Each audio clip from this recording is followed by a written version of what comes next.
So we have been working through stage 3, improving the reader's experience with a paper. We've gone over looking at unity and coherence. We've gone over looking at quotes. Perhaps you have learned something about how to structure a paragraph, and we are now at the point where you're kind of getting ready to turn the paper in to your professor. You've written it, you've gone over it, you've done the best work you can. I think a lot of students run into trouble at this stage because maybe last minute, maybe a little bit of procrastination or just being very busy has been a factor. So it's important to remember that you need to take a break before you do that final read through because your eyes have adjusted to seeing mistakes. This happens to everybody. One of the best things I can suggest to you is to take the paper and print it out and read through it aloud or have someone else read through it. You can also, on Microsoft Word, I know that you can have the computer read to you and you can just sort of sit there and listen, but all of this is less effective if you have become accustomed to seeing the mistake or hearing the mistake, like a missing comma or a misspelled word or anything like that. So if you can take a break of at least an hour, and in my experience, for me, a day is the best, that I can just stop looking at it and kind of get my mind on other topics, then when I return to it, I can more easily see things that need to be corrected. When you read it out loud, or if you have someone else read it, you're going to be wanting to look for those awkward, wordy, or confusing phrasings, any kind of jumps in the logic or content, which I think are especially prevalent if you have been doing a research project or an argument project where you're really immersed in your field or in the subject that you're examining. It can be very hard to see missing bits of information or missing bits of content or things that haven't been explained for a novice or for an outsider because you are so immersed in the topic. Missing punctuation, I think that this is where if someone forgets to put a period at the end of a sentence, this is where they're going to run into that and you'll be able to see it more easily after a little break. Incorrect words or repetition at the beginning of sentences, so sentences that all begin with now or so or the, one right after the other, that can be really distracting for a reader. Repetition of non-key words, especially words that are more impactful or more unique to you. So even though, for example, the word trepidation is a nice word, right? If you find yourself using it more than once in a short paper or like maybe twice in a long paper, it's going to stick out like a sore thumb, even though it's a fine little word. Sometimes students will have a tendency to describe things as being like good, and then good will make a lot of appearances in a paper. So anything like that, it will eventually become almost a distraction to the reader. So sort of mix it up. It can also be kind of boring. And especially like a word like good, but that's one that I see thrown around a lot, or great or awesome. It doesn't have a lot of distinctive meaning on its own, especially if it's being used over and over again. So sort of just check for that kind of thing. And then you're going to go through and remove any of your editing elements like highlights or comments or bold-faced elements. You want to get that all off of your paper. And I know that this isn't on my list, but make sure all the fonts match and all the like everything is size 12 point Times New Roman tends to be the default. Make sure it's all matching so that if you have copied and pasted a quote from a paper or something, it's not like size 13 font and Arial, and the rest of your paper is Times New Roman size 12. It stands out when someone's reading. And again, if you haven't run your paper through a spelling and grammar check, do that. I can't fathom why people don't do that. It seems very odd to me, but do run your paper through a spelling and grammar check before you turn it in case you've accidentally made a typo, in case there's something that's pretty obvious that you just haven't trained your eye to see yet. Your instructor definitely will see it, so be sure to run it through. If you are somebody who has a lot of time at the end, or you're really interested in improving your writing, or you just really like to write, here are some more things you can do to improve your reader's experience as they're reading your paper. If you think about it, you can add variety to your sentences. There's a handout for this for my students, but the reason for it is that, and even though it may not seem like it, when people are reading, it's essentially like listening to music, only with words. That's why punctuation matters, because it tells people when to pause, it tells them how quickly they should read the next sentence, it tells them the connections between the sentences and the words. So having different sort of sentence varieties creates rhythm. It creates different sounds while people are reading that emulates the sounds of speech. This is actually a pretty good explanation of it. It's enchantingmarketing.com/rhythm in writing. I'll link it. It's a really interesting explanation that I found that kind of boils it down to some of the more essential elements. There are more complicated rhythm in writing websites. You can just Google it and find a lot of them. But this one's really cute because it takes you from something really simple, like this Yertle the Turtle example, and sort of explains why it matters in a way that I think is more effective for people who aren't going to potentially become professional writers because it's from a marketing website. They did a really nice job explaining it. So you can check that website out. I will link it in the notes. The next thing you can become aware of is active versus passive sentences, and only use the passive voice when it's necessary to slow down your reader. And reader speed versus writer speed is something that I haven't addressed in here, but it does take you a lot longer to write a paper than it takes your reader to read the paper. And sometimes people will miss important bits of information because they get into the flow of, they're used to your writing style, they're used to the kind of vocabulary you use, so you can slow them down. And that's also related to this rhythm concept. Having an unusual sentence or having a different type of rhythm can slow the reader down or speed them up, depending on what effect you want to have. If there's a lot of sort of perhaps uninteresting background information that you'd like to get your reader sped through, having a very familiar sentence, or maybe even using some more interesting writing styles in those areas can kind of compensate for that and help get them through it more easily. Whereas if you're trying to have a really important point that you're making and you decide to slow down by using a passive construction, and I know a lot of writers are told never use the passive voice, but the passive voice can really emphasize certain elements and slow the reader down and help them kind of linger in that area longer. So let me give you an example. So here's just an example of an active sentence right next to a passive sentence. So in this scenario, aesthetic empathy is essentially a model of training oneself to be tolerant of the discomfort that may be caused by rich points. And as you guys probably can guess, rich points are defined in previous paragraphs. So by the time the reader gets to this point of the paper, they'll have a good idea of what this sentence means. But as far as grammatic construction goes, this is a really straightforward active construction because it's just a definition. Like, aesthetic empathy is this thing, right? In the next paragraph, you start off with the dependent clause denoted by the word as. The subject is I, mentioned is the verb, and then jumps right into aesthetic empathy was developed.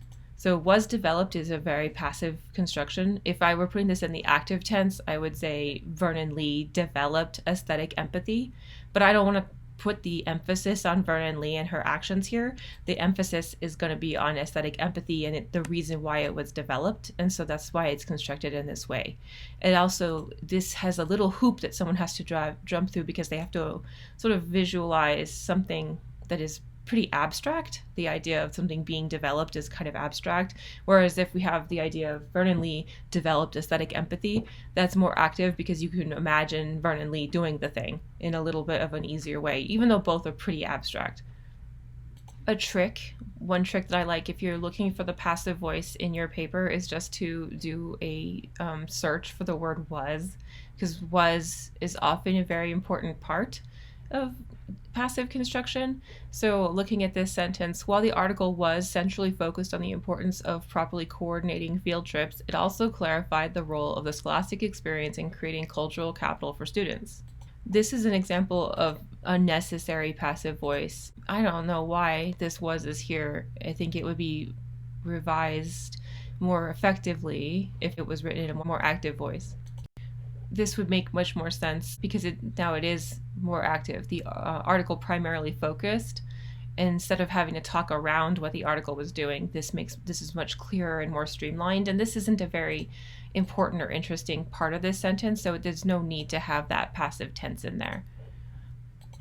This would be another place my advisor's always giving me the business because I tend to go to passive voice a little too often. So it's really a good thing for me to be going through and showing you guys this, because even, you know, pretty seasoned writers have to go through and know that they have like a problem. Like my problem is I use like helping verbs in the passive tense a little too much. So in this sense, as a result of the futility of this line of inquiry, which is endlessly subjective and utterly unquantifiable, there was a movement in the 19th century called psychological aesthetics. And then this movement. So this is a place where I would definitely refine this. So some people might think that now this sentence is really long and obnoxious, but as far as sort of higher level academic writing goes, it's not so bad. It's a little long. It's a little windy, but what I've done here is I've taken out the passive voice, and I've also taken out a pronoun at the beginning. This movement is now just down here. Down here where this movement was, I've taken it out. So it's as a result of the futility of this line of inquiry, which is endlessly subjective and utterly unquantifiable, a movement in the late 19th century called psychological aesthetics combined the newly emergent study of psychology with the already established field of aesthetics to attempt to understand how and why we have the viewing habits we do, and the role of individual critical faculty on the final assessment of the viewed object. And now I'm worried about the clarity of this, so I would change this to as a response to. I think that's clearer. And that clarifies what this movement is doing. So hopefully that is clear about why you would want to potentially edit out your active and passive sentences, or just be aware of when you want to use one versus the other. If something is passive for no reason, you should definitely make it active. And the only reason to make it passive is to slow the reader down a little bit, to make them kind of think about the connections. The last thing is to consider the effect of the vocabulary on the speed of the reading. Anytime you use an unusual word or a piece of jargon or a term that you introduced maybe a few paragraphs back and haven't referred to since, your reader's going to have to stop.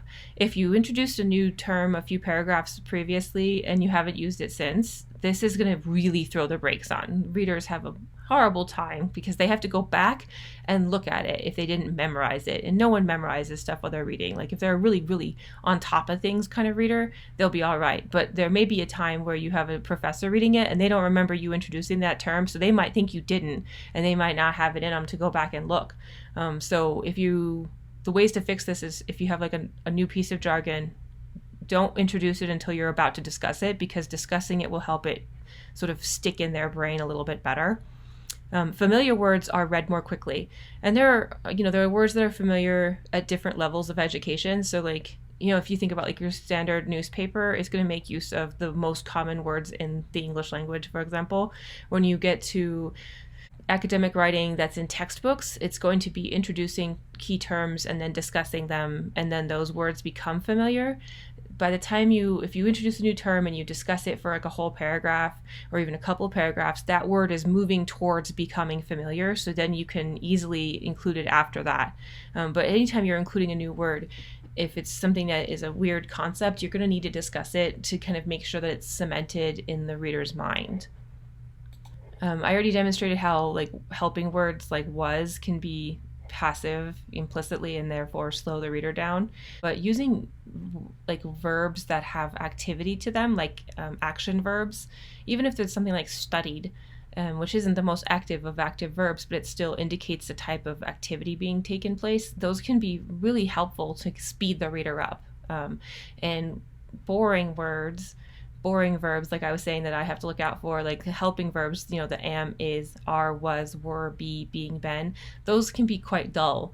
So that's something to keep in mind when you're writing, because people enjoy the active verbs, right? Pronoun usage is a little bit strange, and I did already address this when I was showing you guys the example from the paper that I'm revising. The idea is that your pronouns that are like I, they, this, that, whenever you get to one, you need to pause and ask yourself if it needs to be there, or if it's clear what it's referring to.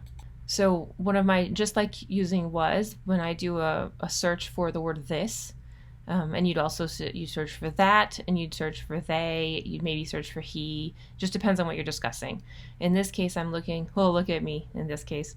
I'm looking for the word this. So let's see if these instances of this are clearly referring. So the first one is a quote. So I don't even need to deal with that. It's part of a quote. So from Edmund Burke's, Sublime and the Beautiful. So I don't need to worry about that. Here I have another one. And in this case, it's defining a type of pleasure that was discussed in the very last section of this. And this isn't something that I struggle with personally for the most part, so I wouldn't expect to have any undefined antecedents in this case. So let's see if there's any other. Now here we have it referring to the previous paragraph, and that can be a little bit more of a curious situation that you might need to use words or a phrase to define what this is. The reason why it's problematic, and I'm going to say this one is mildly problematic, and I might even rechange it to the idea here is that when someone's reading it, I seem to be referring to a very specific avenue. And in some ways, I'm referring to an avenue that was defined in the previous paragraph, so it's not terribly unclear. But someone reading this might be like, what do you mean this avenue? Which avenue? And I'm going to talk about it again, so I don't necessarily need to be refined about it. I could just say the avenue, and that would lead people to have less questioning about what it is I'm talking about. If I go back to Dairy Queen drama and I type in the word this, it immediately takes me to this sentence. I thought a lot about this and decided that it was the owner's fault for only hiring teenage girls to work closing and for being too cheap to having a working security system. And this is right next to the sentence, my dad told me he had a feeling that something like that would happen after I told him what had happened. This is very vague, by the way. This is a great scenario of why this is problematic. This huge quantity of pronouns, because what kind of is working in there, that is working in the same kind of way. So this is a slight improvement. My dad told me that he had a feeling that the business was a target for crime after I told him about the robbery, which explains why he made me quit so abruptly. I thought a lot about the danger we were all in while working there and decided that this could be revised. But it's clear that we're talking about the danger, I think. So I think that's going to be one that I will let go. The owner's fault, etc. So in this case, when I add in words that clarify the meaning or the possible meaning, since I've just completely taken over this poor person's story, the possible meaning, this becomes a lot more vivid and a lot more clear. So these kinds of corrections, if we look at the original or the word count that we've reached by revising this, we're up to 1,600 words. So that's about 500 words extra. And this is so much better now. It's so much clearer, basically. Not to be super mean about it, but it's clearer. That's why my main goal here. And it's more vivid, and people can imagine things more easily, and they can understand the connections between the things between the ideas without having to sort of go out on a limb. So that's the reason why pronoun usage can be really helpful. We're all done here. I hope that this walkthrough has been helpful for you while you are considering how to make big revisions to your paper. And some of these little niche things they're just something you have to train your eye to look for. And at this point, if you're not experienced as a writer, it will take work for you to include these ideas. But once you get the hang of it, it's like any other hobby or habit. Once you start thinking about it, you always will start seeing it. It's just a matter of training your eye to start looking for it, which doesn't actually take that long if you put yourself in your reader's position and think of them sort of struggling to get through and understand what your point is. It sort of becomes necessary. You want people to understand what you're trying to say. You want them to, be able to care about your things that you're talking about, that you care about, and they have to understand clearly why it matters in order to really get that emotional, impact. So I hope that this has been helpful, and good luck with your writing.